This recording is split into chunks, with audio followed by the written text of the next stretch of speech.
Përshëndetje, mirë se keni ardhur në podcastin e sotëm, ku patjetër me të ftuarën jam doktoresh Gjilenca Demiraj. Doktoresha, mirë se më erdha. Faleminderit, kënaqësi të jesh tek ju. Vazhdojmë sërish me tematikat e tjera. Kemi bërë një podcast që ka qenë shumë i kërkuar dhe shumë i shikuar. Ka pasur realisht shumë komente në lidhje me problematika që ne trajtuam aty dhe normalisht pyetjet sa vini dhe shtoheshin dhe pse jo tham që të bënim një podcast tjetër ose një seri tjetër videosh ku do të marrim përgjigje për disa nga problematikat që ju keni trajtuar ose që ju keni pyetur më sakt tek komentet. Një temë që ishte po them shumë e përfolur tek pjesa e podcastit të parë dhe vazhdonte edhe nga komentet, nga mesazhet na vinin pyetje, ishte më shumti problemet që fillojnë në zor, por ne nuk na i merr mendja që janë aty, sepse shfaqen kudo në trup. Kjo është tematika e sotme, domethënë ato problematika që ne kemi në trup, por në fakt shkaku kryesor është zora. Pikërisht për këtë do na shpjegoj dhe sot doktoresha. Sigurisht që funksioni i zorës ndikon shumë në organet dhe sistemet e organizmit, qofshin këto për mirë ose për keq.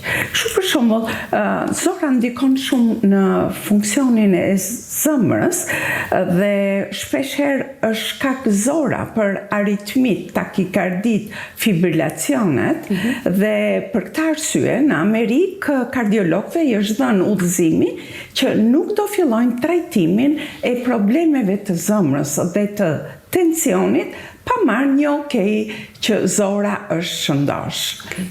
Gjithashtu, zora ndikon shumë, është parë nga studimet që ndikon shumë në rezistencën insulinike dhe e çon këtë të smur drejt një diabeti, sëmundje të sheqerit, apo ul imunitetin e mëlçisë dhe si pasojë trajtimi i sëmundjeve të mëlçisë bëhet më rezistente. Pra, shkaqet janë nga zora, por ku ndikon zora tjetër? Ndikon në obezitet, në mbi peshë, ndikon në sistemin nervor.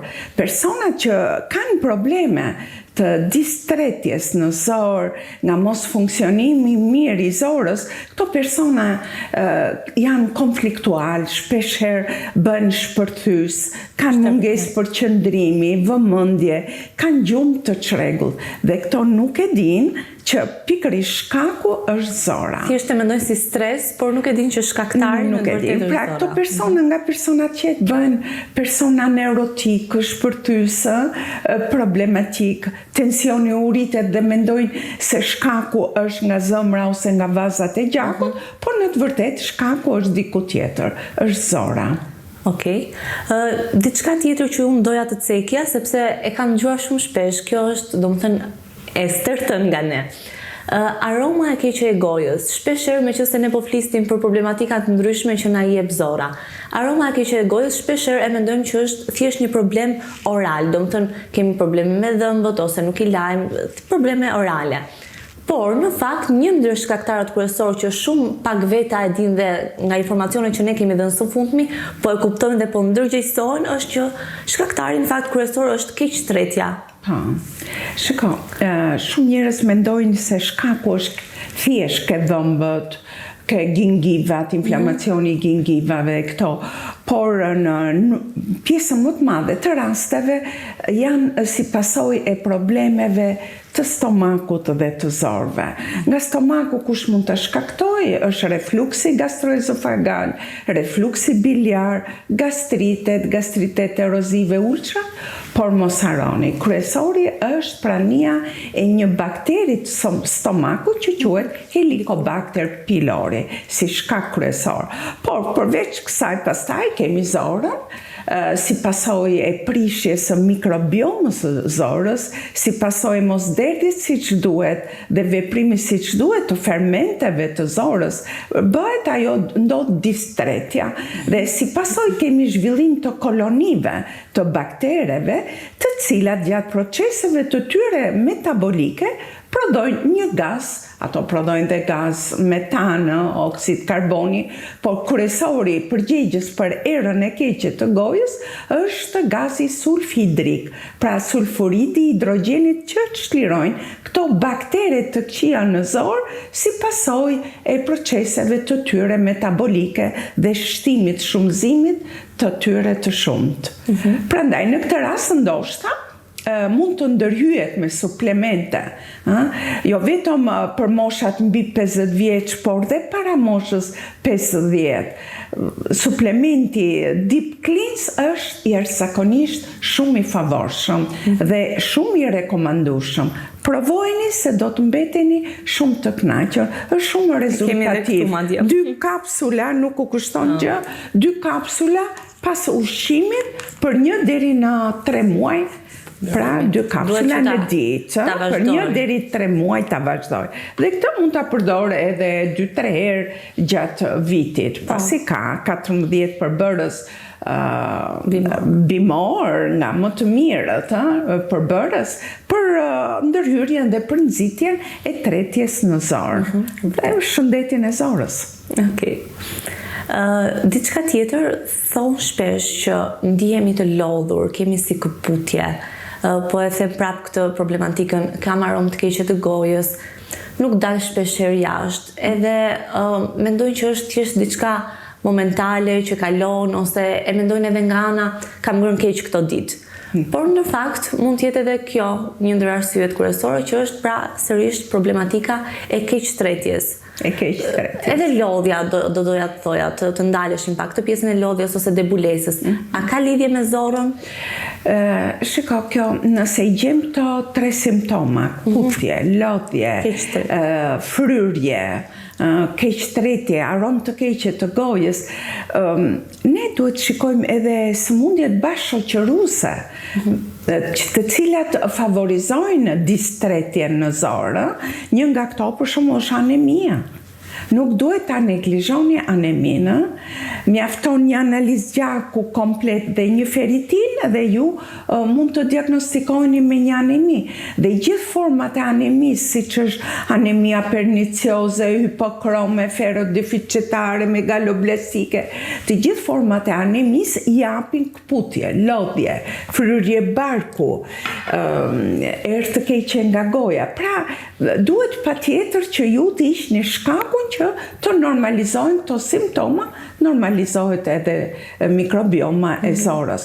Por ka dhe smundje kronike, si që janë smundjet kronike të mëlçisë, që i japin këto simptoma, smundjet të tilla si insuficienca renale akute ose kronike, që shoqërohet me azotemi të lartë, kreatinemi të lartë, apo diabetikët i kanë zakonisht këto probleme pas e ndikojnë shumë në mikrobiomën e zorës dhe favorizimin e këtyre simptomave. Këtu pastaj duhet të ndërhyr patjetër me një suplement, mjekimi i shkakut, por njëkohësisht edhe suplementeve ndihmës.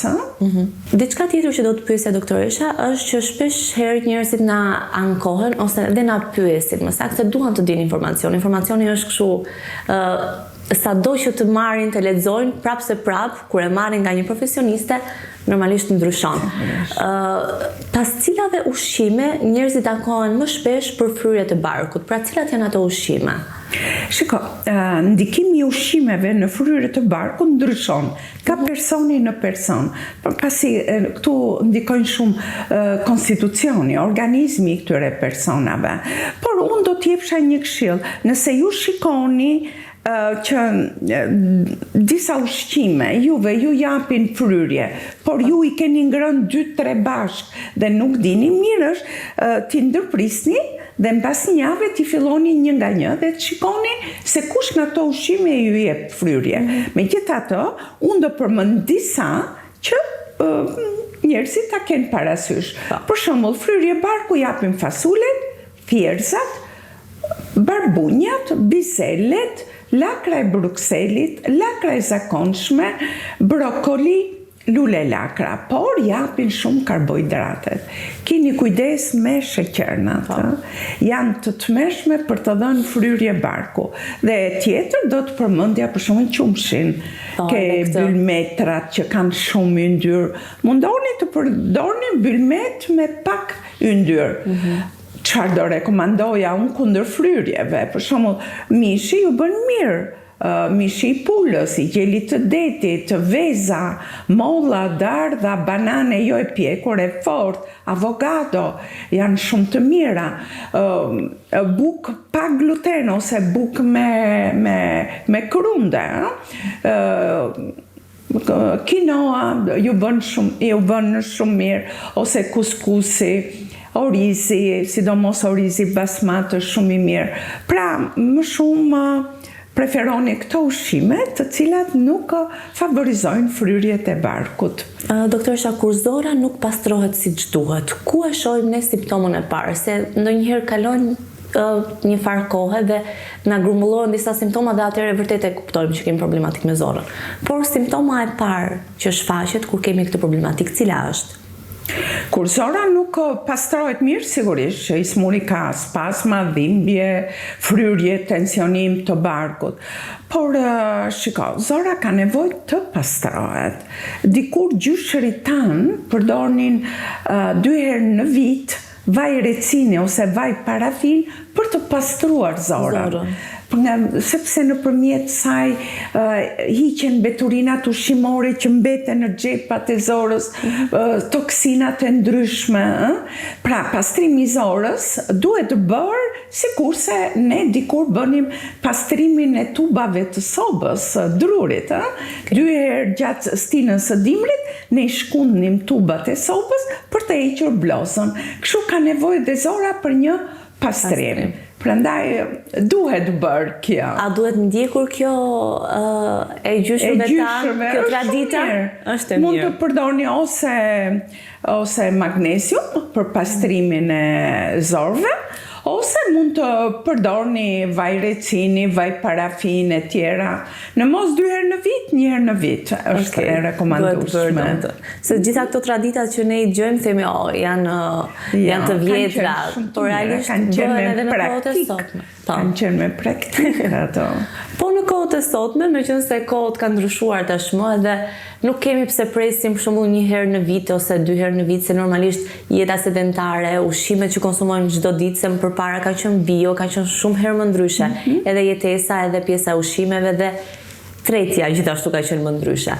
Në kohët e sotme, me këtë jetë që kemi, fast foodet, jeta e shpejtë e tjera këto që unë përmenda, si mund t'ja bëjmë një reset ose një detox të plot organizmi, sepse nuk flasim vetëm për zorën, po për të gjithë organizmin në tërësi. E mira është të bëhet detox, si pas organeve dhe sisteme, por edhe detox total. Për shembull, nëse një person ka një ngarkesë yndyrore të mëlçisë, një detox me suplemente i mëlçisë është mjaft i rekomandueshëm. Pse? Sepse gjatë detoksit të mëlçisë largojnë gjithë qelizat e shkatruara, gjithë qelizat e vdekura dhe njëkohësisht jep një impuls, nxit funksionin e qelizave të mira ekzistuese.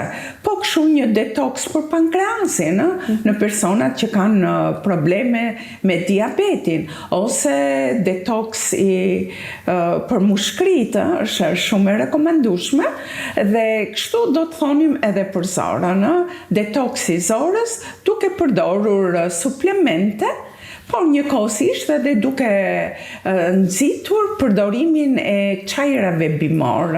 Çajrave bimor janë nga më të mirët. Çaj rozmarin, çaj me trumz ose çaj me rigon, çaj me energjiku. Pra, me të gjitha bimët që juve ju ndodhen aty, bëhet detoksi, sigurisht mund të përdorni edhe suplemente, siç është suplementi Deep Cleanse me 2 kapsule, dhe ishte shumë e favorshme. Por nëse nuk ndodhet suplementi, mjafton të bëni me çajra dhe ujë në kushte shtëpie, dhe duke përdorur dhe ujë shumë në sasi të madhe, rreth 10 gota në ditë. Në fakt, meqense përmendët disa herë edhe Deep Cleanse dhe ne kemi pjesë të kompanisë tonë të Onovos, shpeshherë njerëzit e kanë këtë, sikurse e thash, që shkojnë në punë, nuk kanë nerva, kohë ose gjëra të tjera që të marrin të përgatisin kështu në kushte shtëpie disa gjëra, po themi shpeshherë. Dhe kanë më të lehtë ndonjëherë që të marrin ato 2 kapsulat dhe e kanë, po themi, mendjen e fjetur që i pi çdo ditë ato, edhe realisht kanë një pastrim dhe një detoks të gjithë organizmit, domethënë. duke filluar që nga organet e brendshme, pastaj duke filluar edhe me pjesën e tretjes. Një gjë tjetër që do të pyesja në fund, për këtë ujin me limon që e pin shpesh, domethënë për pjesën e detoksit, ujë me limon edhe me farakia. Jo, shikon, do rekomandoja ujë me limon. Ujë me limon dhe farakia ujë të vakët është shumë i mirë, sepse pastron djeg gjithë ato mikroorganizmat që ndodhen dhe njëkohësisht pastron gjithë që nga goja, ezofag, stomak, zor e me radhë. I pastron ato dhe përgatit aparatin tretës për vaktin e radhës. Por vetëm problemi është ke personat që kanë patologji të stomakut, të ezofagut, të refluksit. Tani ka studius të cilët rekomandojnë ujë me limon edhe në personat që vuajnë me probleme stomaku apo të refluksit të përdorin ose ta përdorin këtë ujë të vakët me limon 45 minuta deri 45 minuta pas zgjimit. Okej, në mëngjes. Dhe më vonë nuk lejohet. Por në qoftë se këtyre personave i jep shqetësime përsëri ujë me limon, mjafton të bëjnë një çaj me ginger ose në pamundësi, pra në mungesë të kohës, mund të vendosin copa gingeri në një gotë me ujë që në darkë dhe pastaj ta konsumojnë në mëngjes. Atë jo, do ishte dhe pyetja ime, ku është mirë që të bëjmë detoks, në mëngjes apo nuk ka ndonjë orar të caktuar? Pra për të bërë një detoks të gjithë organizmit. Detoks është në mëngjes. Në mëngjes bëhet gjithmonë. Në mëngjes do jetë shumë mirë. Për shembull, në mëngjes duhet deri në orën 9 që të nisen për punë, duhet kanë pirë 1 litër. 1 litër. Lëngje, ujë, qoftë vetëm ujë, qoftë ujë dhe çajra, pra duhet patjetër 1 litër. Okej, e dëgjuat. kam praktik të përditshme. Ju keni dhe të tjera që hanë për shembull vetëm një vak në ditë. Një vak sepse është mosha e tillë që ka rënë funksioni organeve dhe sistemeve dhe rekomandohet një vak, sigurisht jo i mbi ngarkuar, por gjatë ditës unë nuk them që të rinë fasting, absolutisht. Mund të përdorni çajra, mund të përdorni në një zërzavat me vete në një karot, në një kastravec, në një specë me vete dhe fruta. Tjetër. Me që se më përmend edhe pjesën e fasting, tani vjen dhe muaji i Ramazanit edhe ndoshta janë të interesuar. Për pjesën e detoksit, shpeshherë njerëzit e përmendin, domethënë nuk po e lidh me pjesën e Ramazanit, por pjesën e fasting që rrin disa ditë pa ngrënë ose rrin disa orë pa ngrënë. Është e rekomandueshme kjo deri në në çfarë periudhe është e rekomandueshme? Se disa për shembull persona e mbajnë 48 orë pa ngrënë, disa të tjerë e kanë më shumë. Deri në sa duhet kjo pjesa për të bërë detoks të mirë, po themi dhe pa ndikuar domethënë në gjërat e tjera që t'i prishin punën organizmit. Shikon, në agjerim vërtet këta persona rinë 12 orë, po ama kur hanë mëngjesin dhe darkën ka një mbi ngarkesë yndyrnash, sheqernash e të gjitha nga këto dhe mbi ngarkesë. Por personat e tjerë po flasin bëjnë fasting. Ndërsa personat që bëjnë më shumë se 12 orë fasting, atëherë ajo lodh pankreasin sepse e lë një herë në gjendje gjumi, pastaj mbi ngarkon pankreasin. Kjo është një mbilodhje, pra janë ekstreme për pankreasin dhe e dyta favorizon gurët e tëmtit. Pasi në emisionet të tjera ne kemi thënë që tëmti shkarkon lëngun e vetë në zorë të hollë, sa herë kalojnë ushqime. Nëse ti nuk ushqehesh, tëmthi nuk shkarkon, por ç'a ndodh? Tëmthi përmban shumë baktere, mikroorganizma, përmban pastaj yndyrna, proteina, karbohidrate e tjera, por këto mikroorganizma dhe këto mikrokristale fillojnë precipitojnë. Populli thotë ujë që nuk rrjedh qelbet dhe fillon infektohet dhe guri i tëmthit formohet një bërtham e vogël nga bakteret që ka tëmthi, pastaj rreth saj si një ortek mblidhen gjithë kristalet dhe formohet guri. Prandaj nuk rekomandohet fasting më tepër se 12 orë. Një pacient më pat thënë ta unë bëj fasting, po si e bën ti? Tha nga ora 9 e darkës deri 9 mëngjesit tha unë nuk ha. Kur ishte nuk ha, se në gjumi thash. Kjo nuk quhet fasting. Po ti gjatë ditës ha. Fillova të qesh. Nuk është fasting kjo. Mirë. Me kaq po mbyllim me këtë të qeshur. Normalisht faleminderit shumë doktoresha për gjitha përgjigjet. Patjetër pyetje ka pafund edhe tematika që mund të hapen nga biseda që bëm bashk. Ne do kemi sërish po themi episode të tjera me doktoreshën. Patjetër ju vazhdoni që të na shikoni, të na ndiqni dhe të komentoni ato pyetje që ju realisht dëshironi që t'i dini dhe të merrni informacion nga profesionistët. Edhe një herë doktoresha faleminderit. Ne do shihemi sërish në episode të tjera. Subscribe, mos harroni të na bëni. Kalofshi mirë. Mirupafshim. Mirupafshim.